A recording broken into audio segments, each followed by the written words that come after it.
And they need to say, yes, there's misogyny. But it's not just misogyny from white men. Mm-hmm. It's misogyny from Hispanic men. Right. It's misogyny from black men, things we've all been talking about, who do not want a woman leading them.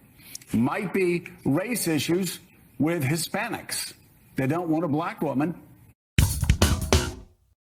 It's all about immigration and the economy, but immigration has been a terrible decision for Democrats. I don't know who they think they were playing to when they let millions of people come cruising through the border at their own will. Because of their own decisions, they came running through that border, and they didn't do a thing about it.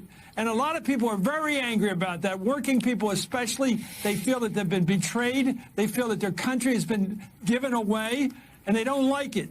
And I don't know who liked it. The Hispanics apparently didn't like it. They want the law enforced. And so I'm not sure they were playing to anything that was smart here in terms of an open border. And that's what it is, an open border. And I think it's a bad decision. I hope they learn from it. I feel like the media is more of a threat to democracy than Donald Trump. And I truly believe that, because in a country... What does the media do that makes you think that? I think that they sway information in such a way that it's insulting to voters, and they really try to drive a narrative. And I'm not only in politics. I just feel like a lot of what you read and hear about is such that they want to grab people and pull them into a false narrative for whatever reason. And I feel like that is more of a threat. And I think it's insulting to people. Are there any places where Kamala Harris overperformed from where Biden did? I'll show you that in just 1 second. I just want to put a button on what Pam was just talking about, in the sense that, so there's votes out there. Maybe Kamala Harris comes back, and that's close. He's up by 11,000. Right. So maybe she comes back, but again, you're talking about the margins, right? He's winning by 4. But if she comes back and beats him, it's going to be 50-50, 51 right there. Again, underperforming the president in places. So you asked, are there any places that the vice president is overperforming Joe Biden in 2020? So we could show you that as well. We just bring that out here. Harris overperforming in 2020. Holy smokes. There you go. So let this go away and see if there's anything on the east side there. Literally nothing? Literally nothing. Literally not one county? Let's keep the good vibes going, right? Donald Trump will be our president. We will maintain control of the House, it looks like. The Senate we have gained control of. And of course, we have control of the Supreme Court, right? All the pistons are firing for Donald Trump to make a big impact. But of course, will the Democrats learn from any of this? Probably not, right? You have a few people out there saying, hey, we should have focused on some bigger issues. Maybe we should have sat around and called Donald Trump and all of his followers fascists and Nazis. Maybe that was a bad idea to alienate half of the country, but who cares? We got a tremendous result because people are seeing through the crap that is the mainstream media. And by the way, what happened to all those aggregates? They just blow away into thin air? And of course, what happened to that Iowa poll, right? Who in the world thought that Kamala Harris was going to win Iowa by a +4? That is all gone, and all of these pollsters, all these news media outlets, all these pundits have put their credibility on the line, and no one's going to buy into it anymore, right? The big lie has been exposed, and people are no longer relying on legacy media to get their news, to get their useful information. And thank goodness once again for Elon Musk purchasing Twitter, turning it into X, and hopefully into a forum that will maintain freedom of speech, the free flow of information and ideas, right? Thank goodness for that. But of course, to actually get real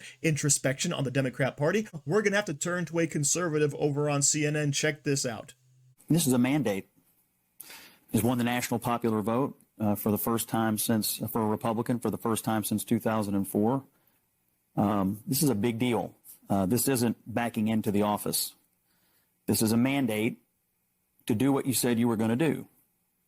Get the economy working again for regular working class Americans, fix immigration, try to get crime under control, try to reduce the chaos in the world. This is a mandate from the American people to do that. I think I'm interpreting the results tonight as the revenge of just the regular old working class American, the anonymous American who has been crushed, insulted, condescended to. They're not garbage. They're not Nazis. They're just regular people who get up and go to work every day and are trying to make a better life for their kids, and they feel like they have been told to just shut up. when they have complained about the things that are hurting them in their own lives. I also feel like this election, as we sit here and pour over this tonight, is something of an indictment of the political information complex. I mean, we've been sitting around here for the last couple of weeks, and the story that was portrayed was not true.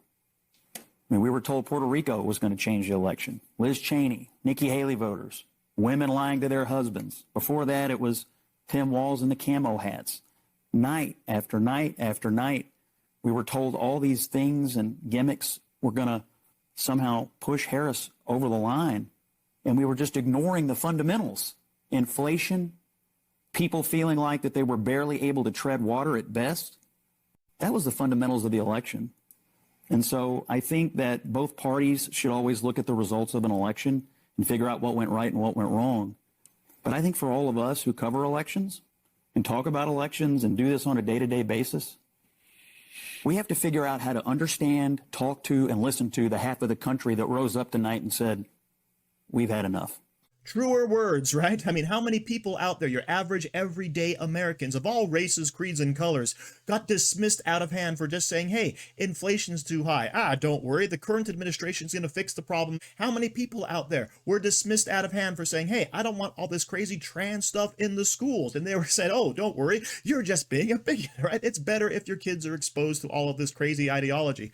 How many people were dismissed out of hand by saying, hey, it's probably not a good idea to let a whole bunch of unvetted military-age men into this country to possibly cause some horrific crimes here in America? Don't worry about that. You're just being xenophobic, right? Wide open borders are the way to go, okay? But none of that matters anymore because the mandate has been given. Donald Trump has received the popular vote. So, of course, now the mainstream leftist media can't simply turn around and say, oh, he just won the Electoral College. The people are really on our side. And yes, the realization that all of these pundits, all of these pollsters, right? They all got it wrong, except for, of course, a few outlets that we have been highlighting on this channel for several months, all right? But they were all incorrect in their assumptions of, oh, this is going to sink Trump's campaign. This is going to help Kamala Harris. When, as a matter of fact, she was a terrible candidate with no ideas and no vision for solving any of America's problems. And that, of course, is what's shining through here. So thank you for watching. Don't forget to like, share, comment, subscribe, and stay safe out there, people, because they're coming after you.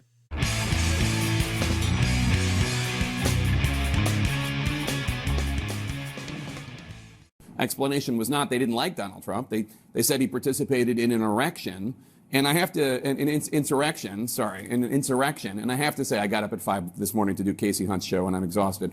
They said he participated in an erection. Swing. It gives me a freedom bonus. Nice.